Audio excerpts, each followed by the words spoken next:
네, 온 국민이 아쉬워했던 오늘 경기 김대길 축구 해설가와 함께 자세히 되돌아보겠습니다. 어서 오십시오.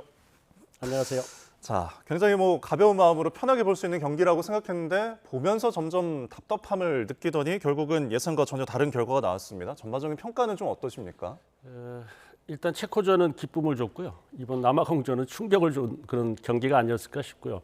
지금 사실 이제 국내 전문가들도 그렇고 해외 축구 전문가들도 이번 경기는 모두 대한민국이 승리할 거라고 예측을 많이 했습니다. 예. 그것은 이제 대한민국이 피파 랭킹이 높아서 그런 이제 예측을 한 게 아니고요. 두 경기를 보는 동안에 대한민국이 하고 있는 전술 운영 형태나 경기 내용, 그다음에 남아공이 했었던 경기 내용, 전술 운영 이런 것을 다 복합적으로 데이터를 넣어서 분석해 보니까 대한민국이 이길 거다 이런 예측이 많았거든요. 네.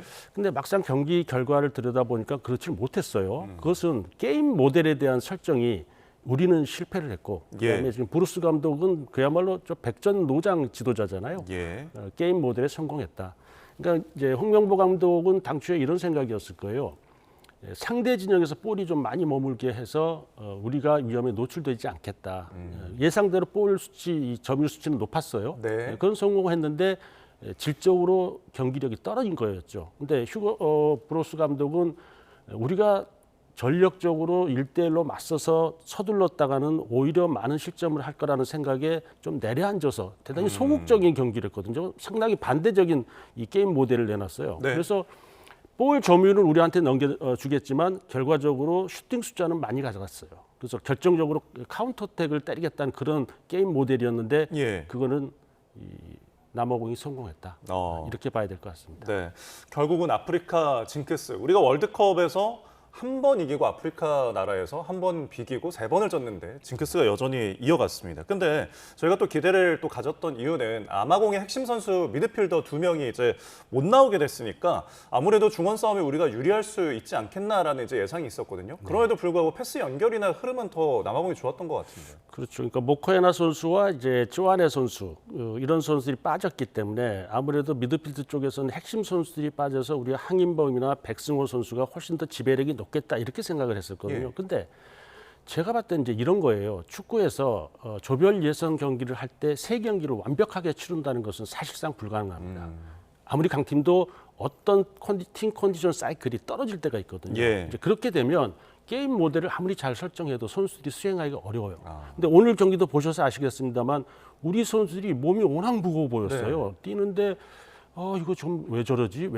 그러다 보니까 판단력도 나빠지고 패스 미스도 자꾸 나오고 하면서 커팅 당해서 카운터 맞고 이런 네. 거였거든요. 그래서 사실은 이유 같지 않은 이유가 되겠습니다만 제가 경험한 바로는 이제 이 조별 예선 2경기를 잘했는데 3번째 경기에 컨디션 조절 실패가 결과적으로는 홍명보 감독의 어떤 게임 모델을 성공하지 못했다. 네. 이렇게도 볼 수 있을 것 같습니다. 컨디션 조절, 리듬 조절의 실패도 어느 정도 원인일 수 있다는 분석이셨는데, 자, 그렇다면 이제 전술적으로 홍명보 감독이 계속 쓰리백을 이제 고집하고 있는 이 부분, 역습에 무너지는 모습이 결국은 쓰리백이 잘 작용하지 못한 거 아닌가라고 볼 수 있을 것 같은데요. 근데 이제 일단은 볼 점유율을 상대 진영에서 높이겠다는 그런 게임 모델이었기 때문에 예. 후방 수비가 밀었어야 되거든요. 네. 그것은 전제돼야 될 것이 전방 공격이나 미들 선수들이 볼을 뺏기게 되면 거기서 바로 압박 수비를 해서 우리 뒤쪽을 못 노려보게 해줬어야 되는데 예. 그런 수비 부담이 떨어졌어요. 그러다 보니까 뒤쪽을 자꾸 노려보게 됐고 우리는 계속 역동작 걸리는 상황에서의 수비 상황이 전개되다 보니까 네. 결국은 그런 상황에서 실점이 이루어지고 말았거든요. 예. 그러니까 그런 것도 결과적으로는 정상적이었다면 우리 선수들이 이 전술 수행을 다 충분히 숙지했을 건데 네. 못 뛰었어요. 활동량이 떨어졌어요. 네. 이런 것들이 결과적으로 복합적으로 실패했다 이렇게 봐야 될 것 네, 같습니다. 공격을 가다가 이제 역동작에 걸리다 보니까 체력적인 부담도 좀 많이 있었을 것 같은데 결국은 그렇게 아쉬운 장면이 후반 18분에 나왔거든요. 그 페널티 지역 오른쪽에서 남아공 마시코 선수의 왼발 슈팅이 깔리면서 들어갔어요. 근데 이 장면은 좀 어떻게 보셨습니까? 그것도 리뷰해 보시면요, 우리 선수들이 역동작 걸려 있었습니다. 마세코 선수가 왼발을 잘 쓰는 선수인데 볼이 이쪽으로 쭉 우측으로 빠지는 걸 안쪽으로 툭 쳐놓으니까 예.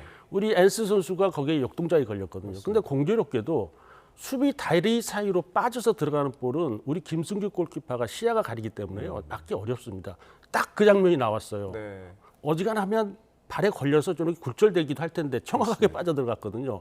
그러니까 이 골 자체가 사실은 이 엔스 선수가 너무 미안하다는 인터뷰를 하긴 했던데 네. 사실 엔스 선수도 뭐 최선을 다했습니다만 네. 저 상황은 김승규 골키퍼도 막기 어려운 네. 그런 장면이었습니다. 굉장히 출전을 기다렸던 만큼 네. 그래서 더 그런 소회가 남달랐을 것 같은데 우리의 공격도 좀 이야기를 해보겠습니다. 손흥민 선수가 선발에 나오지 않다가 교체로 이제 후반에 들어가서 톱이 아니라 왼쪽 공격수로 뛰었어요. 옌스 선수도 아까 언급하신 것처럼 이제 처음 출전을 했는데 근데 결국은 답답한 그 공격을 좀 풀어내진 못했거든요.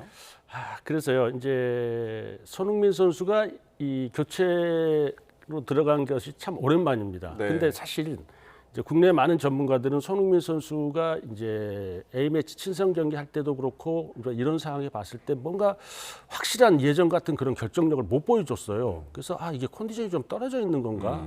그러면 차라리 이 원래 이제 이 축구 경기의 선발 출장이라는 것은요 상대와 상당한 경합을 해야 되기 때문에 에너지가 많이 소모가 됩니다. 예. 힘들죠.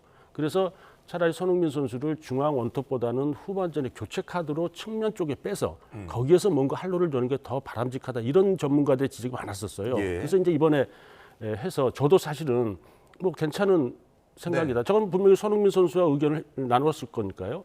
그래서 이제 후반에 들어가면 이제 전반에 조금 부진했던 상황이 나아질 거라고 생각했는데 역시 손흥민 선수가 이번 교체에 들어가서 슈팅 한 번 네. 때리고 말았거든요. 이제 이런 것들이 결과적으로는 상대 골문을 여는데 좀 실패했다 이렇게 봐야 될 것 같습니다. 네.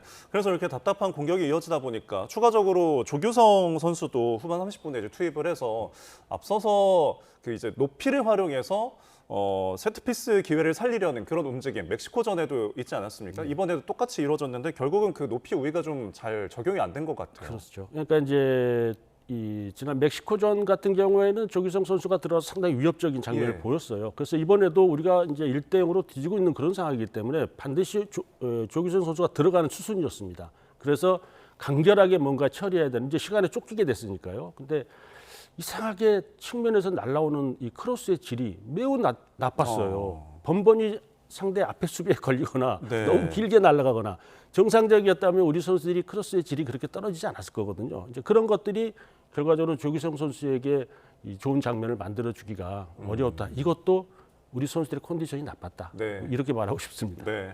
평소와 다른 크로스가 좀 많이 엿보이는 순간이었다.